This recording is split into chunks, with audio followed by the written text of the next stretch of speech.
warahmatullahi wabarakatuh. Perkenalkan, nama saya Aditya Reina Anggraini dengan NPM 2020415048. Saya merupakan mahasiswi semester 7 di Universitas Indraprasta PGRI, Prodi Pendidikan Biologi.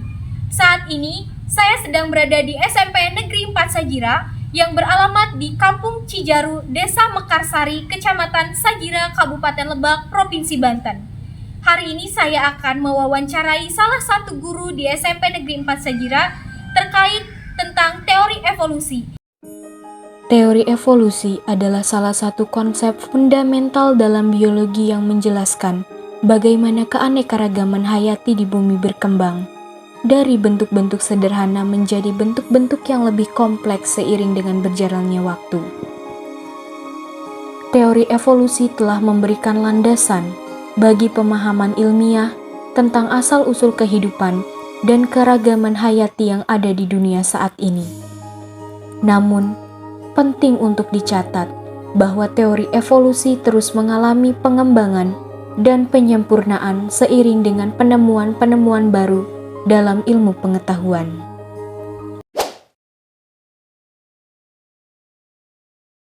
Assalamualaikum warahmatullahi wabarakatuh. Waalaikumsalam warahmatullahi wabarakatuh. Selamat siang, perkenalkan nama saya Aditya Reina Anggraini. Saat ini saya merupakan mahasiswa semester 7 di Universitas Indraprasta PGRI Jakarta dengan NPM 2020415048. Mohon izin, dengan Ibu siapa saya sedang berbicara? Ibu Pusparini Rahayu. Ibu Pusparini, saya panggilnya Ibu Puspa saja boleh? Boleh. Apakah benar Ibu merupakan guru di SMP Negeri 4 Sajira? Iya. Mohon maaf Ibu, apakah saya boleh bertanya apakah Ibu mengajar mata pelajaran IPS? Iya. Spesifikasinya mata pelajaran IPS tentang sejarah? Iya. Oke.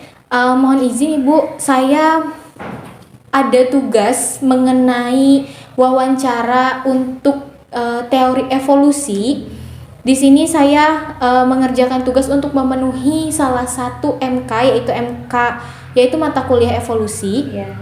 Terkait tugas tersebut, apakah saya diperkenankan untuk mengajukan beberapa pertanyaan kepada Ibu? Boleh. Boleh, baik kita mulai saja. Boleh. Oke. Ibu sebelumnya mengetahui tentang teori evolusi? Iya. Ya.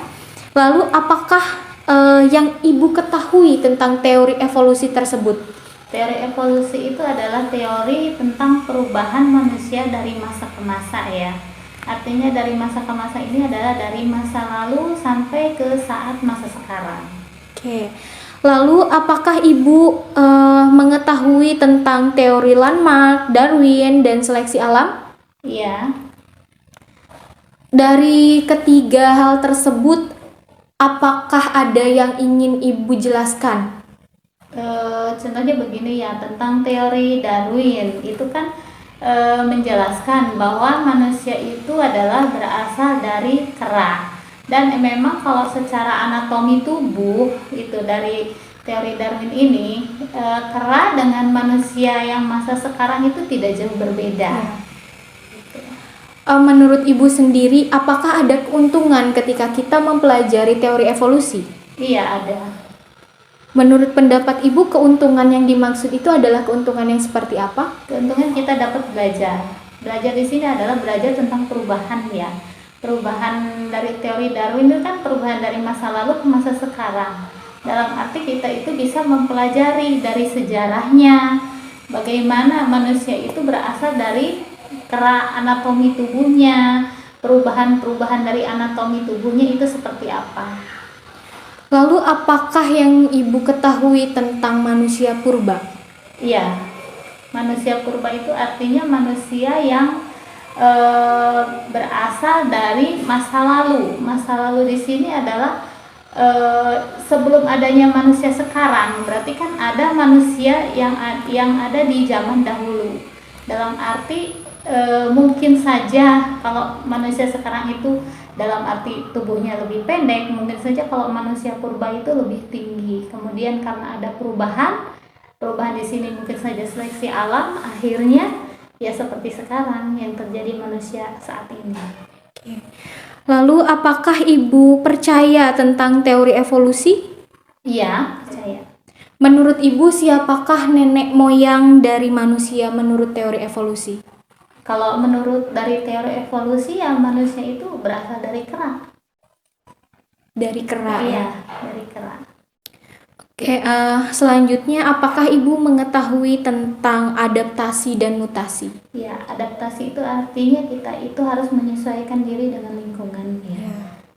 Kalau mutasi itu artinya kita itu harus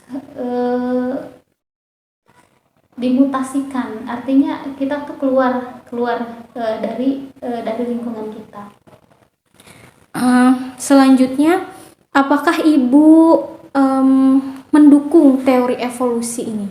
Iya, mendukung. Karena apa? Karena di sini bicaranya mengenai pengetahuan ya. Kalau teori evolusi itu artinya perubahan konteksnya perubahan dari masa lalu untuk masa sekarang. Ya. Tadi kan menurut pendapat Ibu. Nah, sekarang kita berbicara tentang pendapat kepercayaan yang kita anut. Menurut Ibu, apakah teori evolusi ini didukung oleh kepercayaan yang kita anut saat ini? Kalau dari kepercayaan yang kita anut itu tidak ya. Karena apa? Itu sudah ada dalam Al-Quran. Karena kita itu beragama Islam. Itu kalau manusia itu adalah berasal dari tanah, sedangkan kalau dari teori evolusi ini manusia itu berasal dari kera, gitu. Jadi bertolak belakang. Oke, berarti Ibu tadi mengatakan manusia pertama itu menurut kepercayaan yang kita anut saat ini sudah tertulis juga dalam Al-Quran bahwasannya manusia pertama itu adalah Nabi Adam dan diciptakan dari tanah. Tetapi teori evolusi mengatakan bahwa manusia itu berasal dari kera. Lalu selanjutnya, apakah teori evolusi ini bertentangan dengan agama menurut pendapat Ibu? Iya, bertentangan. Mengapa? Karena kalau teori evolusi itu kan kita bicaranya pengetahuan. Manusia itu dari anatomi tubuh itu berasal dari kera. Sedangkan kalau menurut agama, manusia itu berasal dari tanah dan akan kembali lagi ke dalam tanah. Lalu menurut pendapat Ibu, apakah teori evolusi ini masih layak diajarkan kepada peserta didik, terutama di lingkungan sekolah? Layak. Ini masih harus tetap diajarkan. Karena apa? Karena kita bicaranya tentang pengetahuan. Yang penting konteksnya tidak bertentangan dengan agama. Kalau di sini kalau misalnya teori evolusi itu kan mengenai perubahan manusia dari masa ke masa ya. Nah, kita harus bisa menjelaskan secara pengetahuan kepada anak. Misalnya dari anatomi tubuh manusia. Kita sama nggak dengan kera? Nah, kita tentukan di situ ada banyak persamaan. Di situ ada pengetahuannya. Oke, pertanyaan selanjutnya, apakah Ibu mengetahui tentang Zionisme, Freemason, Illuminati, dan Dajjal mata satu? Iya. Contohnya kayak Zionis itu kan suatu gerakan penindasan dari bangsa Yahudi untuk menguasai bangsa Palestina yang dilakukan pada saat sekarang. Kemudian mengenai Dajjal itu kan istilahnya kemunculan akan adanya hari kiamat itu menurut agama Islam. Oke.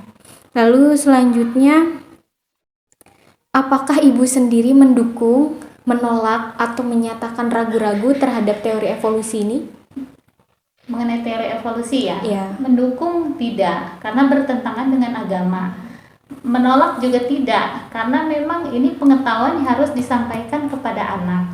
Jadi kita lihat dalam konteksnya dulu saat kita mengajar. Oke, berarti Ibu menyatakan tidak mendukung, tidak pula menolak, karena kita harus lihat dulu konteksnya dari mana. Betul. Oke. Lalu selanjutnya, menurut Ibu, mengapa teori evolusi khususnya mengenai evolusi pada manusia masih dipelajari sampai saat ini? Harus dipelajari. karena kita melihatnya adalah dari segi perubahannya. Tidak mungkin kita itu melupakan suatu sejarah, apalagi ini sejarah tentang manusia. Manusia itu kalau misalnya dalam teori evolusi kan berasal dari kera, asalnya dari situ. Nah, jadi harus kita sampaikan sebagai pengetahuan kepada peserta didik. Menurut pendapat Ibu, apakah boleh jika kita menjelaskan tentang suatu ilmu atau teori, tetapi ilmu atau teori tersebut bertentangan dengan agama? Konteks di sini adalah kita menjelaskannya kepada peserta didik. Boleh, tapi dengan satu syarat, kita itu harus menjelaskannya sedetail mungkin. Jangan sampai karena pengetahuan kita itu bertentangan dengan agama, nanti akan menimbulkan masalah baru. Oke, lalu yang terakhir, bagaimana cara Ibu menjelaskan teori evolusi kepada peserta didik agar peserta didik itu meyakini dan tidak terlalu banyak pertanyaan, agar semua yang Ibu jelaskan itu sesuai dengan aturan dan arahannya? Bisa melalui gambar. Jadi kita anatomi tubuh manusia, kita samakan di situ, mungkin saja ada gambar kera, dan kita mulai dari misalnya dari atas sampai ke bawah ya, kita mulai dari persamaannya. Itu bisa dilihat, kemudian misalnya ada pertanyaan-pertanyaan, mungkin kita bisa menjelaskannya dari anatomi tubuh. Baik, terima kasih. Seluruh pertanyaan yang saya buat sebagai draft sudah saya tanyakan kepada Ibu. Terima kasih sudah membantu saya untuk menyelesaikan dan memenuhi tugas mata kuliah evolusi. Semoga Ibu dan keluarga semuanya sehat selalu dan selalu dalam keadaan yang berbahagia. Terima kasih saya sampaikan. Wassalamualaikum warahmatullahi wabarakatuh. Waalaikumsalam warahmatullahi wabarakatuh.